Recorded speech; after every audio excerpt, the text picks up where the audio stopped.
Hey everyone, I'm doing a thing. Lemon's here, Slurpy the dog. She's here too. Say hi. Hello! I Yeah, guess I better do my. Hello, Slurpers. This is Slurpy the dog here. I have to say that legally mandated. I really tried to get that out of the contract. Every single time I tried to get that out, she pulled a gun out and held me at gunpoint. Yeah, just some classic me. I love my guns! I love guns, Charlie! I love guns! Lemony, I'm making you listen to me talk about Guilty Gear lore because I think this will be funny. Boo! You stink! Oh boy. That is bullshit! The year is 1999. This fucking guy, he's a prophet. He warns of a calamity that will bring the world to its knees.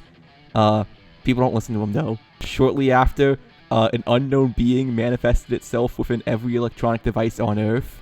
All electronic devices ceased functioning, with devices of all kinds just malfunctioning. So either they stopped working or exploded. Isn't this just Y2K? Yes, no, this is literally just Y2K. That's funny. The start of this series is Y2K. Yeah, so this event would come to be known as the Dawn of Revival. Hey, here, I'm the dawn of revival here.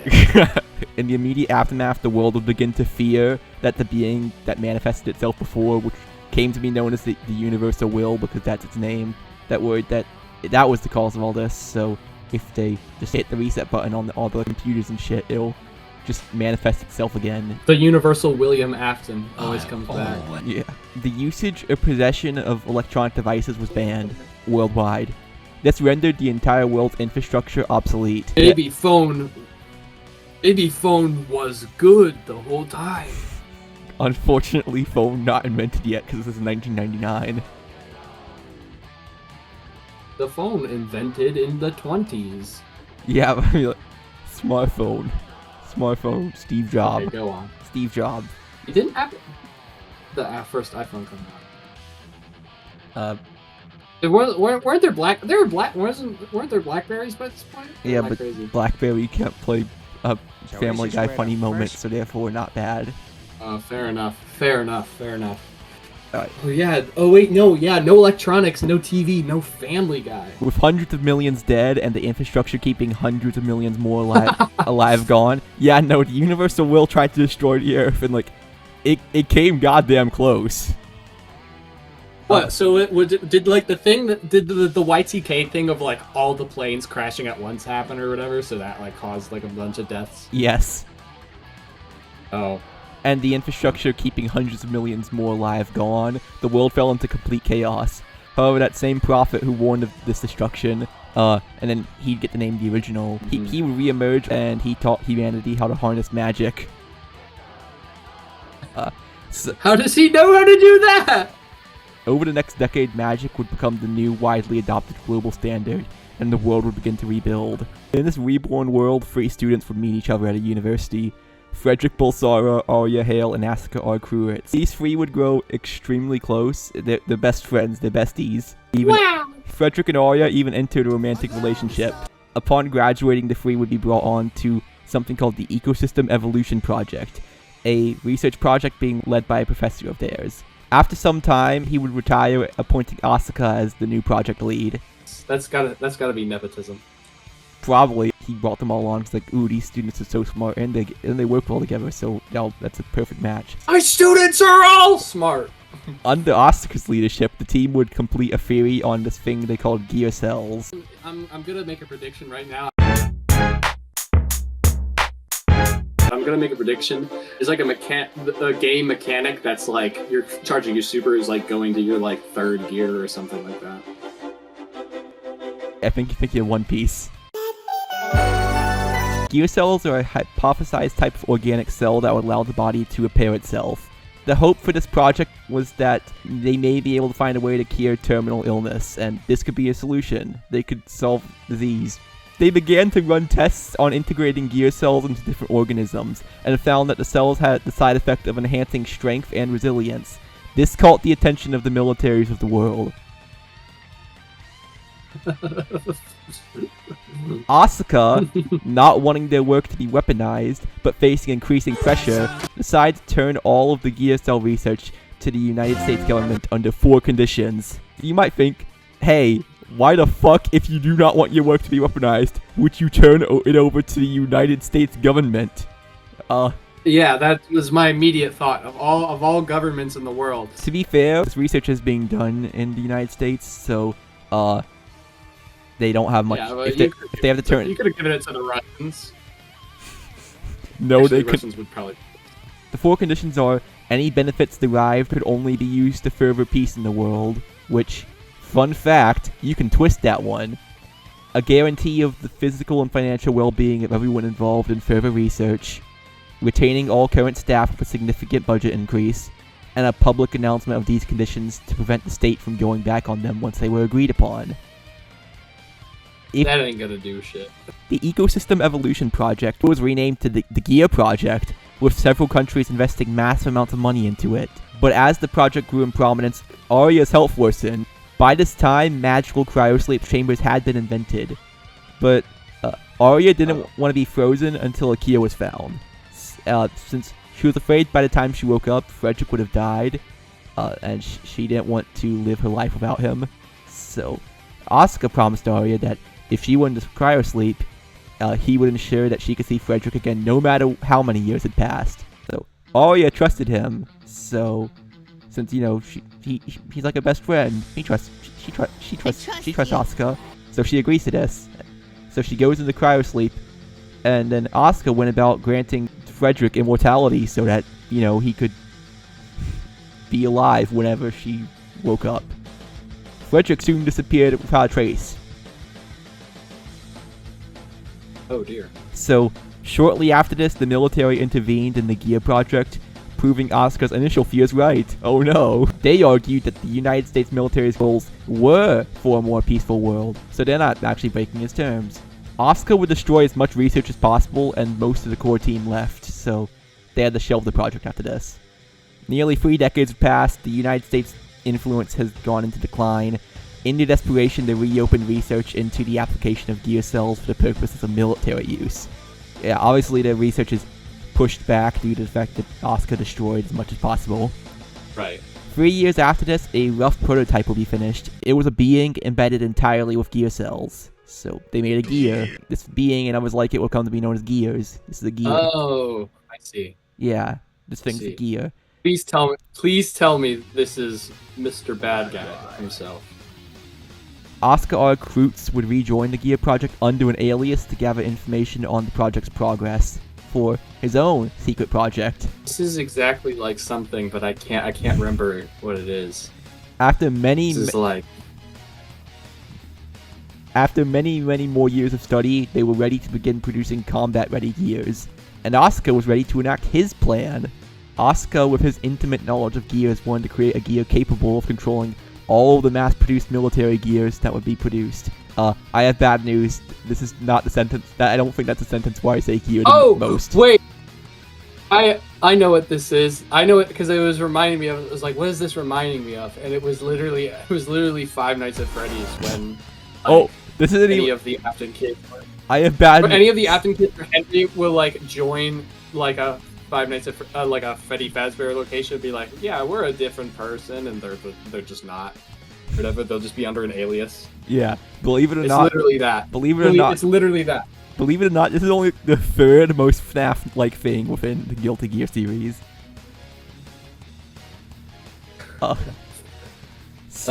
Yeah, I mean, I know Bridget has like a bear or whatever. Yeah, and I'm gonna talk about Roger way later. Actually, no, I'll just mention this now. Roger is possessed by a ghost, so Roger. That is the 2nd most FNAF-like thing in the series. I'm glad the first is still unknown to me. Asuka would enact his plan in secret so that he couldn't be stopped before completion. Doing this by himself would be a long and costly process, but after nearly 8 years, he was ready. By the way, he's old as fuck now. How old? Yeah, I was gonna say. he's old as fuck now. Asuka is old as fuck now. Like, this is like the fucking 2060s at this point. Oh dear. Yeah. During those 8 years of development, a man would emerge. He began a one-man crusade against the Gear production facilities. He had offensive magic stronger than anything a human had ever produced in recorded history. Those who encountered him began to refer to him as the bad guy. Yes, yes. He soon adopted the first name Soul. All right, I have a question, a lore question that I'm like rolling the dice here, but if I'm correct, it might make you angry if I'm correct on the off chance. Alright. Is Soul bad guy Frederick? So... Shit. You got me. Yeah, no, you guessed it really early. Such a silly little goober. Yeah, I was gonna try to say no, and then let you figure out later on, but no, yeah, no, you guessed it. Yeah, because I was like, if Soul bad guy isn't his real name, I was like, Oh yeah, Hale had been frozen for nearly 6 decades, because by this point we're in the 2070s, and but Asuka finally felt he would be able to create a gear that he was confident would be able to fight fictional sci-fi disease. So Arya was unfrozen, and Asuka transformed her into the gear project that he had named Justice. The process of being transformed into a gear ended up erasing all of Arya's memories. oh. Yeah, no, he fucked up. He fucked up bad. That sucks. So here's Justice. Wow. Yo. It kind of goes hard as hell. Yeah, it does. That's crazy that the see that's two same characters that is like completely crazy. Yeah. So during a test of Justice's capabilities, the Universal Will interfered. The Universal Will took control of Justice. At the time, she was flying over Japan, and the Universal Will targeted the entire country.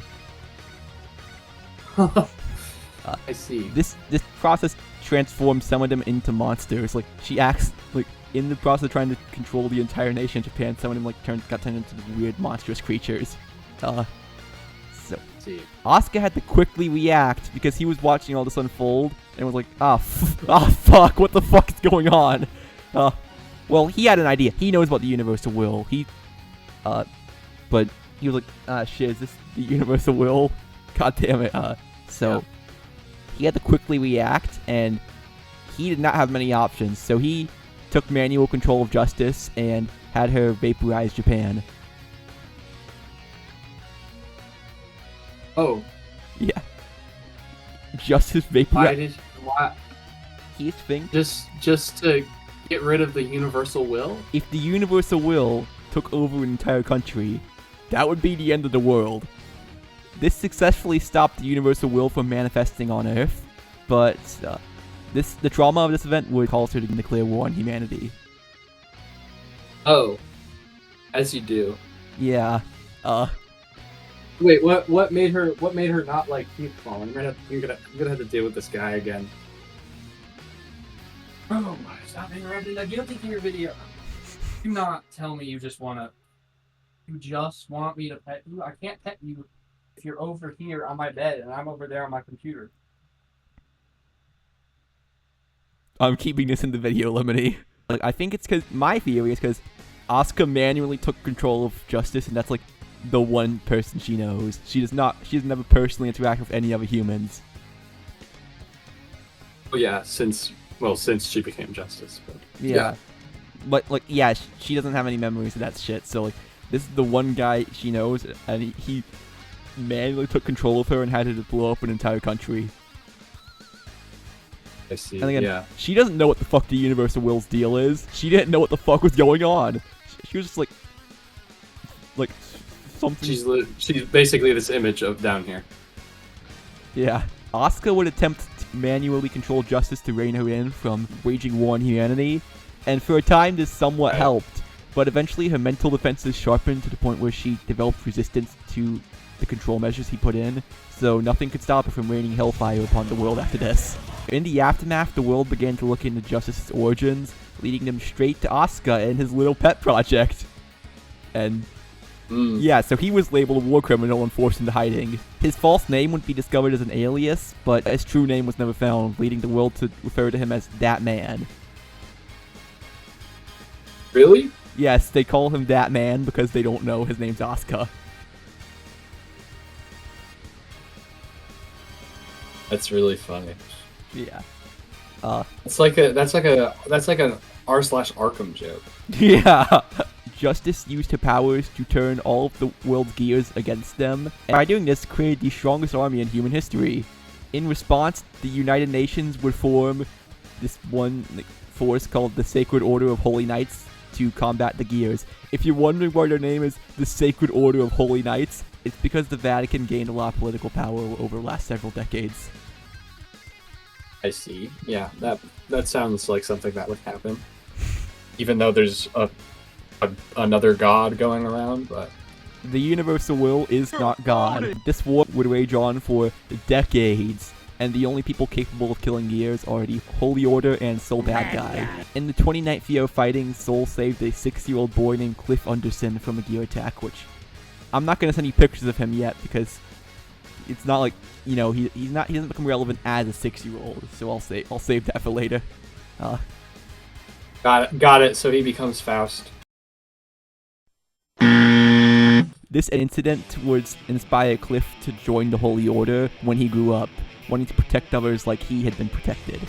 He would fulfill this dream and would eventually rise to the rank of commander. Oh, that's pretty cool. Is that like a giant, like, rounded? What weapon is that? I don't fucking know, but it's cool as shit. So is he not like a playable character? Or is this just like some secret stuff? He is, but like, we'll get. He's gonna go through. He's gonna go through another transformation. Sorta. Yeah, I guess you could call it that. I see. But when I say transformation, I mean, like, you know, something. I mean, even just something along the lines of Frederick into Soul Bad Guy is what I mean. Like, he's not gonna really look like this when he ends up a playable character. He will not look like this when he becomes a playable character. Yeah. Does he become the? Where does the like walking whale with the dog in the night? Non-canon, unfortunately. During the Order's crusade against Gears, Cliff found a young orphan child named Testament. Cliff took them in and raised them as his own. Oh wait, I do think I remember the name Testament. I think I've heard that name before as a Guilty Gear character. Even more years passed and the war continued. Testament grew up and wanted to follow in their father's footsteps. Cliff wanted Testament to lead as peaceful of a life as possible, but they thought joining the Holy Order and proving themselves as a knight would make their father proud. They would never fulfill their aspirations of becoming a great soldier, however, because soon after joining, they were seemingly killed on mission, and their body was never found. Testament did not die here, however. They were found barely alive by agents of the United States government, and they abducted them. They used them to try and create a gear that would be able to resist Justice's mind control, and this was unsuccessful. They were merely transformed into another soldier in Justice's army. I should mention, by the way, they did actually, during their research, they did actually find a way to like make gears that retain their original form. Right. Yes. This is the non-binary one, right? Yes. Right. Yeah. Knew I remembered this. Many years later, Cliff and Testament would cross paths on the battlefield, now as enemies, and Cliff is forced to kill his child. Oh, yeah, as you do. The year is now 2157. Yeah, so I was gonna say, there's a lot of time skips right now. Yeah, this is all just the stuff. So how many? This is all just. So how many of these guys are immortal at this point? So Soul, Testament, Justice, Asuka for reasons I will get to later, and yeah, I figured. Yeah, that's it. That's just the free pals. That's every character except Cliff. Except Cliff. Is the original still around, or did he die? The original's still around. Him too, and the Universal Will. Everyone but Cliff and that professor guy. I will say the reasons why everyone has become immortal so far. They've done a good job of making it feel somewhat deserved that everyone is immortal so far, if you know what I mean. Except Cliff. It's gonna be so funny when we get to Cliff's actual appearance, because, like, by Guilty Gear 1, he's old. That's why it's showing yet. He's old.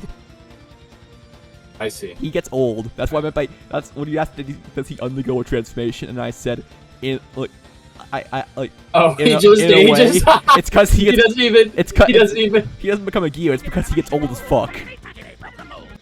That's funny. The year is now 2157. A boy named Kai Kisk is born. Several years later, Kai's mom would be killed by gears. And Kai's young little kid, Kai, swore revenge on gears, all of the gears, and approached Cliff, wanting to join the Holy Order. Cliff told Kai that... Oh, so he's like anti-justice. Cliff told Kai, you're like 6 years old and don't know how to fight, get the fuck out of here. But Kai resisted, so Cliff told him that if he survived 5 years, then he should find him again if he still truly won the fight.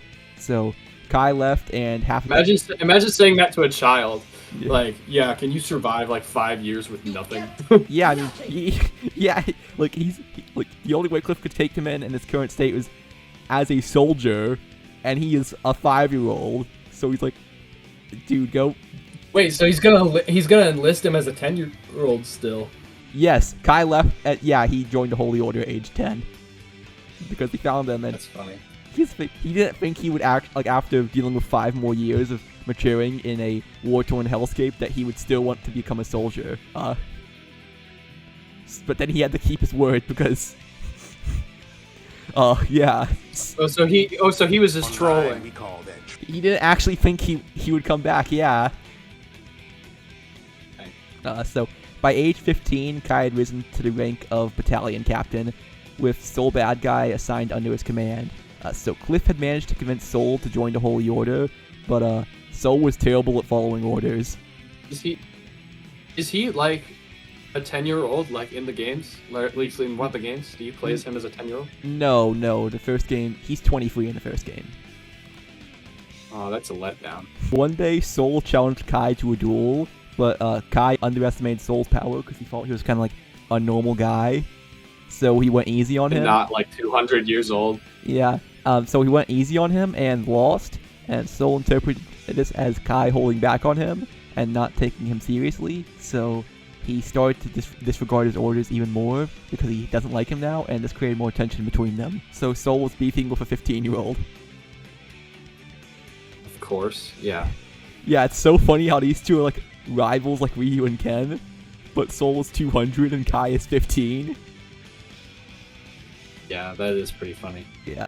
At some point during the war, Cliff and the Holy Order had found 2 extremely strong weapons, a pair of a set known as the Sacred Treasures. There are 7 of these Sacred Treasures, but they found the Holy Order found 2 of them. So the 7 Sacred Treasures.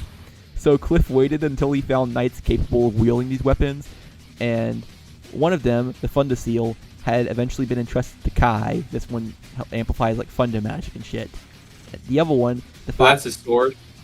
Yes, it's a sword as well. Mm. The other one, the Fire Seal, was still without a wielder. One day, Kai caught Soul attempting to steal the Fire Seal, but Soul defeated him and escaped. So, yeah. Soul resigned from the Holy Order by beating Kai up and stealing their shit. So that's pretty funny. Yeah. So Kai attempted to chase after him, but Cliff stopped him and went to talk with Soul himself. And Cliff caught up with him and told Soul he could keep the Fire Seal if he could prove himself in combat. And after the fight, Soul won, and Cliff was like, "Okay, yeah, you can handle it. You can take it." Are we still not at Guilty Gear 1 yet? We're close. After the fight, Cliff let Soul leave. This incident led to Cliff deciding he can entrust the future in the new generation's hands, because Cliff and Soul have both proven themselves capable. So he retired and left Kai as the Holy Order's new commander. Then, finally, after 102 years, in 2175, the Holy Order, with Soul's help, managed to magically seal away justice, ending the war. Within the year, the Holy Order would be disbanded, and many of the knights would end up joining Interpol in the aftermath. And yeah, that's the build up to Guilty Gear 1. So so my what I'm gonna guess here is Justice like the M Bison figure of like the early games, like is Justice like the final boss or whatever? Justice is the Like final she boss. gets unsealed. Yes, that is a good prediction because that is Guilty Gear 1. That's the plot of Guilty Gear 1. So in between recordings, because this is a long ass document, like I have like 40,000 words on my notes on Guilty Gear lore here. And in between recordings, me and Lemony got to talking about Banjo-Kazooie, and she mentioned that Clanker has like metallic flesh skin, kind of like Justice, like a flesh robot. They're both like flesh robots or whatever. So she asked me if Clanker was a gear, and now I want to ask my audience right now, do you think Clanker's a gear? Chat, do you think Clanker from Banjo-Kazooie is a gear? Leave a hashtag comment in the hashtag comment section below and give me engagement so I get boosted in the algorithm. Yeah. I mean, obviously, you're already gonna get some. You're doing a collab with the infamous Slurpy the dog. All right. Now we can finally talk about the first game in the series. The year is 2180. It's been 5 years since Justice got sealed away. Most of the surviving gears have been either wiped out or roam the world as mindless monsters. There is one gear, however, who has retained human-like intelligence and has chosen to enact Justice's will. This mysterious gear, I don't know why I said Gil. Like Bill. This mysterious gear has formed a plan to break Justice's seal and eradicate mankind. The United Nations learns of this and decides to host a tournament to find fighters strong enough to prevent Justice's resurrection. Yeah. That's the funniest. That's their excuse for the tournament? Yeah, I'm not. That's why the tournament happens? Dude, fighting game tournament is that has to be the. I mean, I don't know many fighting game lores, but this is so far the most insane reason to hold the tournament. Yeah, that I've seen with any fighting game lore. They instantly give it up after the first game. That is something else. The winner of this tournament is to receive anything they may desire that is within the UN's power to grant.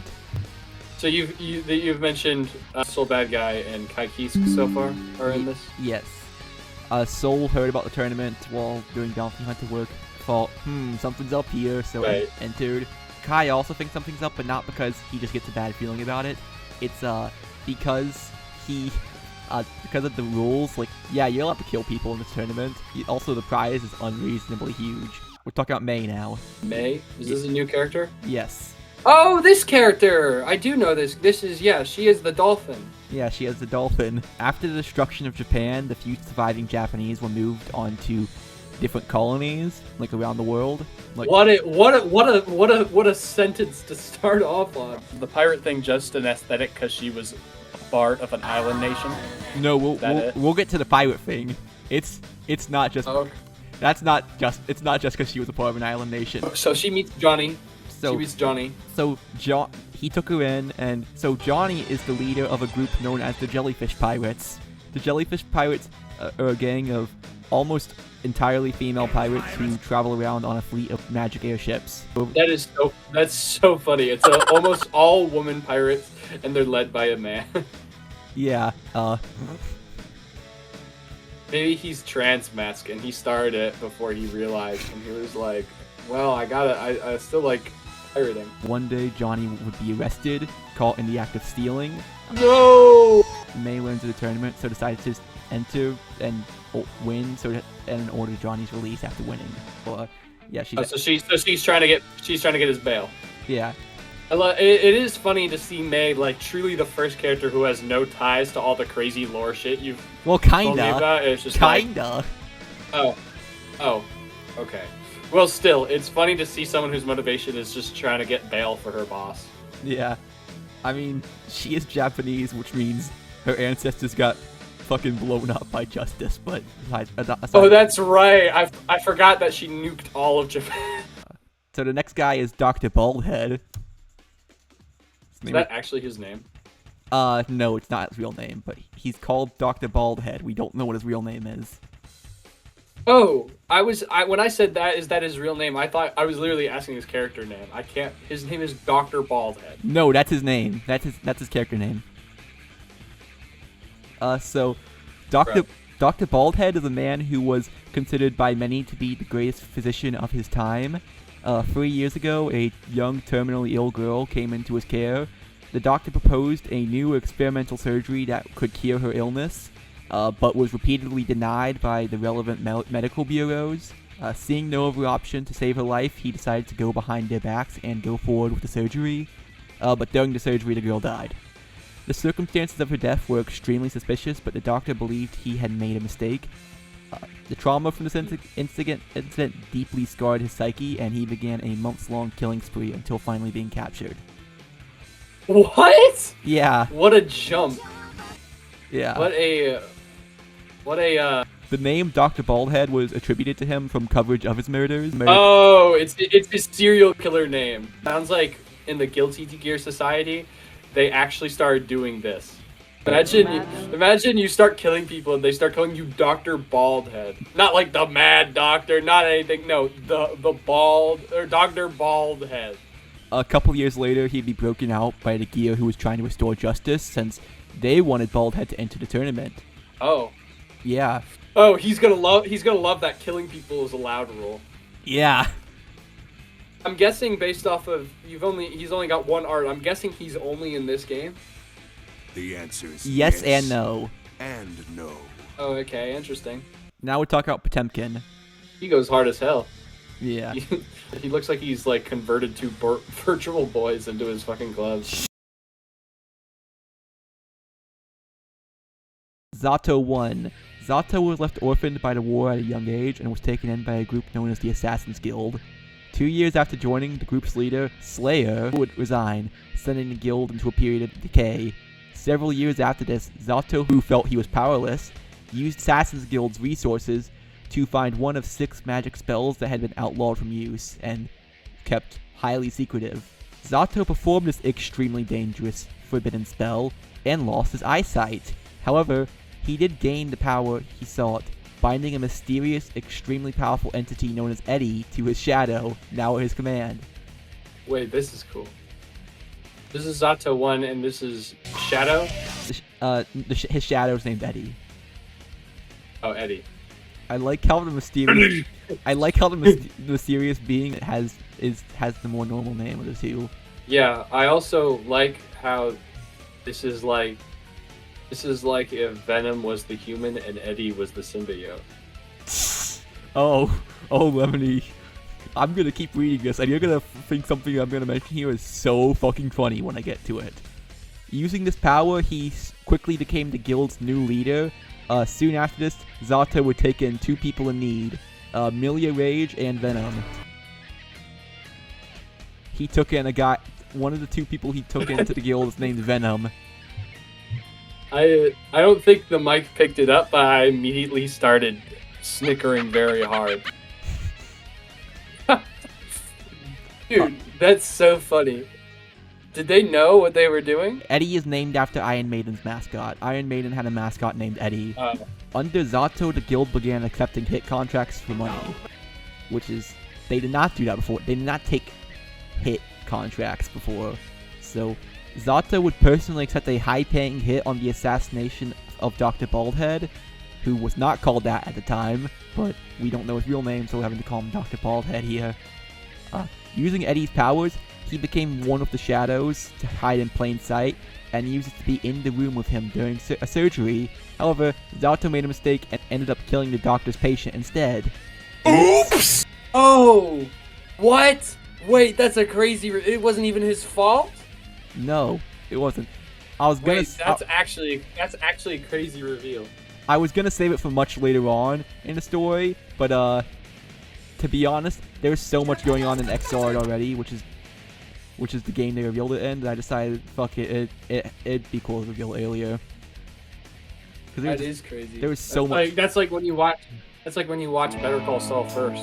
A couple years later, Milia decided to escape the guild, ratting them out to Interpol so that they would be busted and unable to track her down. This was successful, and Zato would end up incarcerated, throwing revenge on Milia. After some time in prison, the gear that was attempting to revive Justice broke Zato out of prison, telling him that Melia would be at the tournament so he would join for a chance at revenge.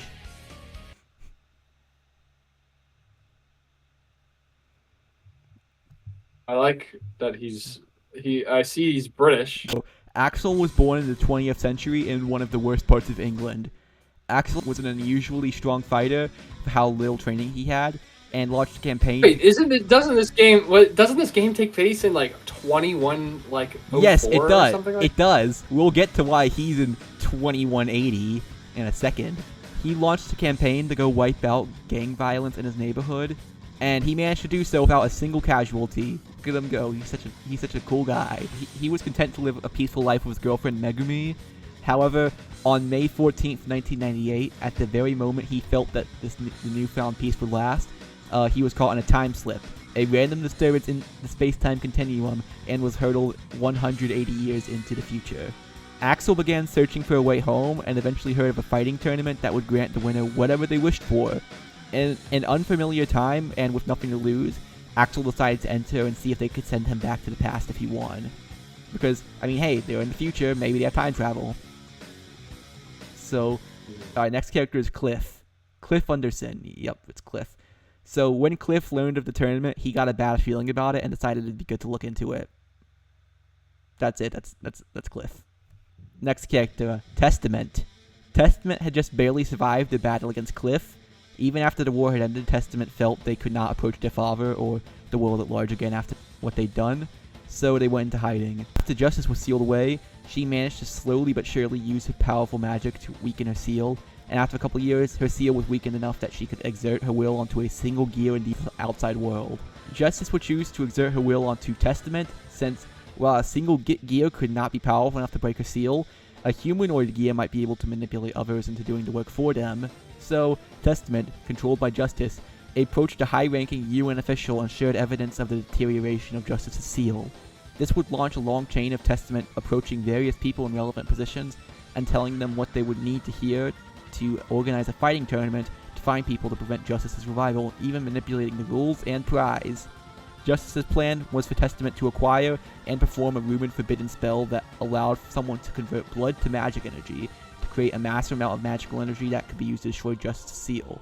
The two final combatants will be Soul Bad Guy and Testament. Testament reveals their plan to Soul and tells him that they only need to shed the blood of one more sacrifice to revive Justice. So Soul defeats Testament, and in response, they stab themselves, creating the last of the magic energy they need for Justice to be freed. Ultimately, Soul manages to fatally wound Justice.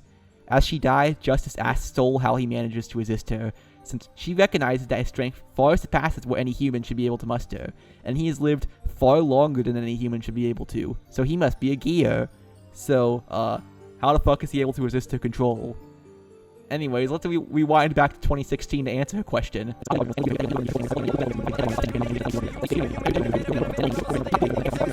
Whoa.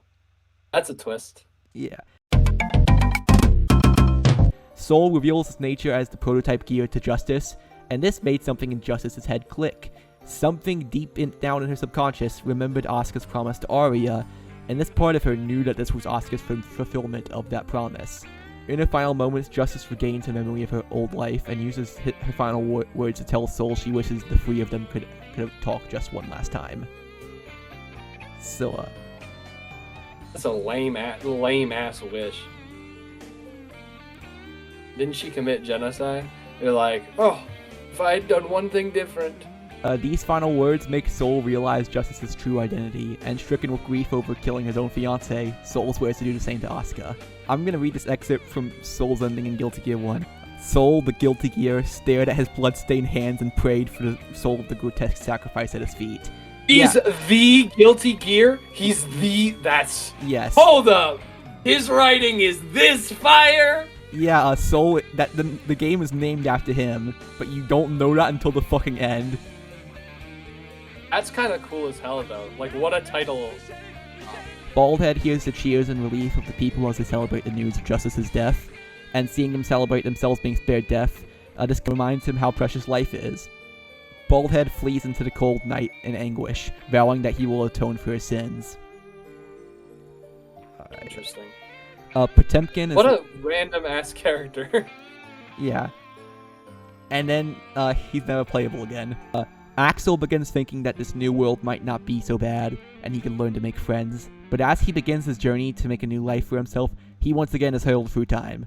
Is who? Axel. So he's like, hey, maybe this world, maybe this world isn't so bad after all. And then his ass gets sent somewhere else. Prof, maybe this world isn't so bad after all. I don't Yeah. believe the future. And then he gets sent back in time right as he's thinking that. Not back in time, actually really somewhere. Not back home, but somewhere else in time. Oh. He just gets his ass just gets thrown somewhere. That's Guilty Gear 1. That's pretty awesome. I like Guilty Gear 1. Oh no, the game itself is mid.